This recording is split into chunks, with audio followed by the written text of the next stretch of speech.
Good morning, everyone. I am Nancy Quinn, and I am here with Kim Vanderpool of Fresh Impact Social Media. And of course, Kim, I'm getting a error message on my live stream, so I may have to remote that and deal with that later. So, okay. All right. So always tech issues everywhere, every day. It's part of the journey. It is definitely part of the journey, and it's an annoying part of the journey, but it is what it is. So, all right, we're live wherever we're live right now, and I will fill in the gaps later. So tell us what we're talking about today. Today, we're talking about how to grow your visibility while showing up with confidence. Okay, this is one of my specialties, I think. So tell me. Because we're actually, there's a part where we're going to get some body language tips in here. So I have my little outline. We'll start with that. So first of all, let's talk about why, we're talking about reels and video and why does it matter for us to even use them in our marketing. But they are such powerful tools to help grow our visibility and potentially gain new clients. Whoops. Oh, we got a little fussy today. Bear with us, everybody. Yes. So we all know like interior design is visual. And so what reels do is they just help us showcase our expertise in a format that builds trust. An interesting thing today is I was going through my Instagram feed, and a former client that I have, that we worked with, she did something new. She was showing video. She was just talking to the camera. I immediately stopped to hear what she had to say. So that is the power of video, is that it builds that know, like, and trust really quickly, and people want to stop and hear, what are they saying today? So, but it's not always easy to do because we think that, oh, we're not professional enough, the lighting's not right, my hair's not right, my makeup's not done. But people want the raw and the real. They're not looking to do business with an influencer necessarily. They're not interested in doing business with Susie down the street. They want to know you so that they can know if they can do business with you. And that's the biggest thing I want to tell designers. Now, we have a lot of people in the club. Not everybody should be doing video. A lot depends on your goals, on what you're using for Instagram. If your Instagram profile is for a showcase, you get your leads, you get your clients, you get everybody from word of mouth, referrals, however you get them. And your Instagram is just a place for people to check you out, check out your beautiful work that you're doing, then that's different. But if you're saying, I really need to get leads and I want to build that know, like, and trust, I want a different goal than just showing up in brand presence, then that's where videos come in place, because it's a quick way to go ahead and build that know, like, and trust. Okay, so let me just define that for everybody a little bit more. So when Kim says the club, she's talking about the Get It Done Club, which is a social media, well, it's really a marketing club, right? Where you're teaching people the tactics, how to do it themselves with your assistance. So that's what you talk about when you talk about the club. And it's true, like if you're just using your Instagram, if anyone happens to look me up, they'll see that I'm active, I'm in business, and I'm maintaining my Instagram in a professional manner, the way I run my business, right? It matters how you run your Instagram, because when they look at it, if they go, oh, it hasn't posted in 2 months, the pictures are not professional, they're not interesting, they're not nice, this is going to affect whether they move forward with you. So if you're using it just as someone's going to look me up, that's one strategy. And then there's the strategy, I want to grow, I want new followers, I want more people to see my Instagram, my services, my expertise, so that they'll hire me. That's when you want to go more with a higher level of social media interaction, video, and things like that. Correct. Okay. So the first thing that we usually teach when it comes to video is your mindset shift. So we need to ditch the fear and show up anyway. So one thing is we don't need to be perfect. Okay. And think of reels as more as having a one-to-one conversation with your dream client. So whether that means if you're doing your videos and you're using your phone, if you need to put a picture about your ideal client above your phone, so when you're talking into the camera, you're talking to your ideal client. I know that I believe you even shared this strategy on your laptop or your desktop. Yes, when I first started, this is something I shared a long time ago. When I first started doing video, I was terrible at it. And I had struggled with how most people look at themselves. So right now I'm looking at myself in this live, but I've trained myself to look at the camera. How did I do that? Is by putting a picture of one of my kids behind the camera. But I love the idea of putting a picture of what you consider your ideal client. And this way you're speaking right to them. Correct. Correct. Correct. And it And keeps your another eyes on the thing- camera too. Right. And see, I keep looking at you. So that's what, and I should Well, be looking at the camera. But yes, and again, like camera tips, you train yourself to look at the camera, and my peripheral vision sees that you're patting the baby. And every once in a while, if I say something that I want to see your reaction to, I'll do a quick glance like I just did. yes. And most people don't even detect it. So I get that asked all the time. Why are you looking at me, but I'm looking down at you? I'm like, because I'm Right. looking at the camera. I'm not Correct. looking at you, right? Yes. And that takes practice and skill. And that's what is encouraging, hopefully encouraging to others that are watching, is that you're not going to get it right the first time you do it, or the second, or even maybe the 100th time. But practice is what we need to continue to do. And then something that I know that I struggle with, that I'm working on, is to speak slower, because Yes. confident people don't rush. And so that's a tip that I try hard to follow, but I still end up, and I know Yeah, it. me too. Me too. I Yes. can't speed up my own videos, otherwise I can't understand myself. Yes, understand. Yes. So I like that. Speak a little slower, because Right. this helps other people absorb what you're saying. Correct. And so one of the questions we usually get is, what are some ideas for reels for designers? Good news is no big production is needed. You can do most of this with just your phone. So Okay. before and afters are great reels that you can create. Just like, here's the before, here's the after. If you want to do a voiceover and talk about it, you can. Or if you want to do captions with trending music, that works also. Mhm. Quick tips, something like 1 simple way to style your dining room table, or 3 things to avoid when picking a paint color.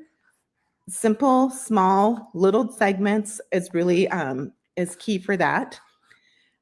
Behind the scene, when you're shopping or sourcing materials, sketching, mood Everybody boarding, loves people love it. I stopped the other day and I watched somebody sew a hem. Like, I'm not a sewer, but I still stopped and watched it. I did an audit on an account the other day, and she does hand lettering. I was supposed to spend 15 minutes doing the audit. 4 hours later, watching all these videos on how to hand letter, I was able to give my audit. So what you're telling us is we're trying to do binge-worthy content that takes someone from, I'm going to spend 5 minutes on Instagram, and suddenly they're binging your content. Because yes, and especially if you can take them on a journey, like we started with this room, this is what it looked like, and then give periodic updates. Even if the room takes 3 months to redo, do Yeah. weekly updates so you can take people on that journey, and then label it day 1, day 7, day 10. And then Fun. people want to come back in, and they're going to follow that journey so that they can see it. And that gives them a beautiful idea of what your process is. You can write about it on your website, you can talk about it, but if you can let people experience that through short video, that is hands down going to be a bigger clinch than just telling me what you do as a process. Love this. And people are so afraid to show themselves on camera when it comes to their reels and things like before and after. But it's something that kind of helps the connection. As a body language expert and trainer, seeing somebody's eyes, seeing their smile, seeing how they speak and the cadence of their speak, and whether you feel connected to them in the behind the scenes process is so important. I want everyone to think about this. You are asking permission to go into people's homes. Right. Do they want somebody who they see on Instagram doing things that they don't connect with? Or do they want someone on Instagram who's connecting with the things they also connect with? And they go, I want that person in my house, not the other person, right? It matters. And right. And you're not going to connect with everybody. And that's okay. I was listening to a training this morning, and she said, if you only have 100 followers, she goes, that's like having 100 people in your home serving them dinner. We would be crazy. Like, we would like, oh my goodness, I have 100 people coming over. But when we think we have 100 people watching our Instagram or our, followers, it's like, oh, whatever. Those are your people. Your Yeah. people aren't going to be my people, and my people aren't necessarily going to be your people. And that's where I think we get it wrong. But if you show up as yourself, you can stand out from other designers. Yes. So if there's 5 designers in your local community and you're the only one doing reels and video, you're going to stand out. People are going to Yes. connect with you quicker. And do you always have, you don't have to do what we're doing now is a talking head, basically, is that we're talking to the camera. Those are great. If you can't do them, then have someone film you or set your camera up and use that little clipper thing and tape yourself doing B-roll and then put text over the screen or do voiceover. So there's lots of things you can do besides just talking head. Okay, so B-roll is background roll, everybody. So like I go for my morning walks or my afternoon walks and I take pictures as I go. I take a 15-second video, something so that my social media people can overlay my words, voiceover, or overlay, a tip in typing. Right. And that's what Kim's talking about. And learning how to do that is intimidating to most people. It was very intimidating to me, still is sometimes, but that's what you're there for, to help them learn how to do it, because it's really not complicated. It's just taking the 5 to 10 minutes to learn how to do it and then having the guts. Like you said, tip number 1 was mindset, realizing that getting on camera could grow your brand. Right. And remember that so many of us approach our socials that it's about us. Oh, I don't look good. It's really not about us. It's about our fans. It's about the people that are following. It's about them. And so if you can provide a tip for them and thinking about what I'm doing is for them, not for me, then that makes a huge, that can shift that change in mindset. Yes. And that goes back to Lori just said, this is helpful information. So thank you, Lori. She's watching on Instagram. Being yourself is just so important. I can't say that enough because that is your brand. Everyone's like, what's my brand? Let me redefine it in all these fancy ways. I just got off of a one-on-one with one of my Profit Insiders, and it was so much fun. We were redefining her brand and the name of her company because she wants to love it. And that does take a little effort sometimes, but it has to represent who you are so that you feel comfortable in your own skin and as a business owner. Correct. And something we discussed in a club last Friday was sometimes your brand shifts. Right now we're going through a brand shift. I try to be very professional, very perfect in like the branding colors and stuff. Well, 2 weeks ago, I ordered something from a company and the email that they responded back with my order knocked me out of the park and made me want to shift who my brand was, because they made me feel like I was their most important customer for a $30 order.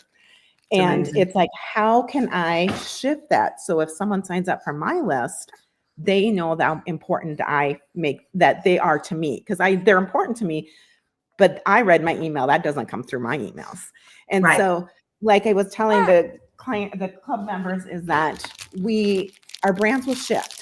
So don't be afraid to do a video today and your brand shifts tomorrow, because you're bringing your followers along the journey with you. And just like our home renovations, we may come into our house and we love it, we buy it, and then a year later it's like, ooh, I need to change this kitchen. That's the same things that happens with our brands, our socials. It's okay to pivot and change. But the thing with the videos that are going to make the biggest difference is if you can show up consistently. And to help do that is batch film. Do 3 to 5 films at one time when you're not stressed, when you don't have a baby that wants to take a nap on your lap. And batch them so you're not creating content every day. So that's going to make you feel less stressed, but go ahead and have them ready so that you can post it. Use the tools. Canva is a free tool. You can pay for, I think it's like $12 a month, or it's free. That makes really good. We teach people how to make reels all the time using Canva. CapCut is another really easy, simple app or tool to use to make videos, especially if you have just a lot of photos. It can make some really jazzy videos in 2 seconds. Yesterday, I made a video for a client and they had 7 videos. I threw it into CapCut and I had a reel done in 10 minutes. Amazing. So it's super easy to use. Yes. And then last but not least, when you're doing videos, make sure that you have a hook, and then in your captions have a call to action. So hooks are like a game changer when you start doing videos. And hooks would be something like, You won't believe this transformation, or I get asked this all the time. And then people are wanting to learn more. We actually Right. did a micro training in the club last week about hooks and how important they are. And I have a Google sheet that I can send people if they're interested, leave a comment, that's got 100 different hooks that you could use on your reels that will just help people stop and think. So when you're going through Instagram and you're looking at people's videos, look at the ones that you stop to watch, look at their hooks, and then Yes. making sure that you have a call to action. What do you want people to do with that video? Do you want them to follow you for more tips? Do you want them to check out your portfolio on your website? Do you want them to message you to have a discovery call? Making sure you tell people what to do, because that's one thing people say, well, nobody responds. Well, you didn't tell them what to do. Like, what do you Right. want them And to even if they don't respond, don't stop doing calls to action at the end, because not everyone, I always say this as a coach to interior designers are not always sitting at their desks. Sometimes they catch us live, like now there's people watching on every platform, but other times they watch on replay, right? If I'm not Right. telling them what to do at the end, that they can get your services, they're just left without anything to do. And they're like, okay, that was great info. Now what do I do? Right. Correct. So Correct. tell them what to go Correct. to my website, click on my contact form. Like you just said, put a message, a comment that you would like. What was it? 100 hooks for 100, video? 100 hooks for you can use on your reels, or even in just general hooks, but 100 hooks to help you think about, because it's not natural to think about hooks. It's Yeah, a not hook is like natural. your first sentence in the video. Like, Right. You you have ever 3 wonder seconds how, to capture, right? yes. Okay. Yep, 3 seconds to capture their attention, and a hook is a great way to do that. But it's like, well, I don't know what to push for. I don't know what a hook is. I don't know how to use them. So we made just a quick little resource that's got 100 hooks that you could use to Right. help if you're stuck. And speaking of that, is I keep ideas in my notes. Anytime I have an idea that could maybe make a good video or a reel or something, I put it in my notes. And so when I sit down to do my videos, I already have a stockpile of ideas, and I'm not sitting at the camera going, wonder what I'm going to talk about today. So Yeah, I do the same. yes. So Understand. have that. And just remember, for our next steps is that you don't have to be a video expert. Just show up as yourself. You're going to connect with your people. That's okay. Just show up as yourself. Reels give you a way to connect with clients before they ever contact you. So they already get to know you. And so our challenge is, let's start with one idea. Just take one idea for a video, schedule 15 minutes to do your clip or whatever, make it a 15-second clip, and then, schedule it out, post it if you need to tag me or Nancy so that we can see it, so we can give you Just some love. press and leave it alone, Yes. and don't Yes. panic over it. Yes. Yeah. Yes. Yeah. So my encouragement is just to do it. I am one video I did this summer on my personal brand. I was hot, sweaty. It was 100 degrees. I didn't have makeup. I had my glasses. It was gross. That got the most likes, and it's embarrassing. I But know people people- love to see us not look Right. good. I'm telling you, my videos where I'm makeupless in the bathroom saying, I put on my makeup. Let me give you a tip. Those always connect the best, because I'm just Yes, being my because real it's real, and that's what people want. And we all know that there's enough noise, and we're tired of perfect. We want Yes. real. Yes. Okay. Okay. All right. So getting confident on camera is something we would love everyone to do, because then people really get to know you. I can tell right away when somebody gets on my calendar for a consult that they have seen my videos, because they already feel like they know me, right? So isn't that a great Right. thing as an interior designer, for someone to feel like I already know this person? So trying to get good on camera could be a goal of yours, but if you're uncomfortable with that to the point where you absolutely cannot and don't even want to try, there's plenty of ways to do reels with static photos using the tools that Kim said, which were CapCut and Canva, right? Okay. Yes. And if they want your 100 hooks on how you should start a video with a hook to draw people in, tell them again how to get that. You can either comment here, and I hopefully I see it. If I don't see it, message us on Facebook or Instagram at Fresh Impact Social Media. Okay. Yep. And Asking then for the hooks, the PDF the on the hooks. hooks. Yes, we haven't even put it out as a lead magnet yet, just because I just developed it over the weekend. It's like, oh, I'm just going to make this. And so with the micro training, they get a video of what our class was about, and then we give them a couple extra resources to help supplement that. So Love that. And your little tip, your trainings come with the Get It Done Club. So for those of Yes. you who are struggling with your social media and want an entry level into learning, that's the way I look at the Get It Done Club, Kim. Right. And you teach people how to run their Instagram, their Facebook, their LinkedIn, their Google business profile. You give them a scheduler that they can schedule them. You're there to help them come up with ideas, get over themselves and actually do it, right? And Yes. come up with the strategy and then teach them how to do it. That's what the Get It Done Club is. And before you even hire someone to fully manage your social media, which I highly recommend Fresh Impact and Kim to do as well, you want to learn a little bit yourself, I feel. So I think it's a great step into managed services by starting out in the Get It Done Club and getting to know what your direction is and then hand it over. Does that make sense? Right. Yes, because it's really hard for someone to come in and help you do your social media if you don't know what you want, if you don't know what your goals are or what your brand is, or having those, it's not like build a field and it will come, they will come. It is, yeah, it's a lot different than what sometimes you get that appearance online that, oh, I'm going to post a post and I'm going to have 1,000 clients. It's different than that. Very different. Okay, we already have Yes. one saying, yes, please send. That's Okay. Lori Houston. So Is that on Instagram or? it is on Instagram, and this feed will disappear. So I'm going to take a picture of it so that I can remind you. Perfect. Sounds good. Sounds good. All right. All right, everyone. So head over to freshimpactsocialmedia.com and check out the Get It Done Club and everything else that Kim has to offer. And if you're interested in her 100 hooks on how you can start a video to get people interested, please contact Fresh Impacts on Facebook and ask for the hooks PDF because it's brand new and it's not even out anywhere for you to actually get it correct. Yes. Correct? Yep. Okay. Yes. All right, everyone. Yes. Thanks, Kim, once again for giving amazing tips. We had quite a lot of people watching today, and I'm really hoping they reach out to you and get in the club because that is the first step to getting to do your social media right. Right. Well, we enjoy helping people get started. All right. Awesome. All right, guys, we will see you next time. Talk to you soon. Bye, everyone.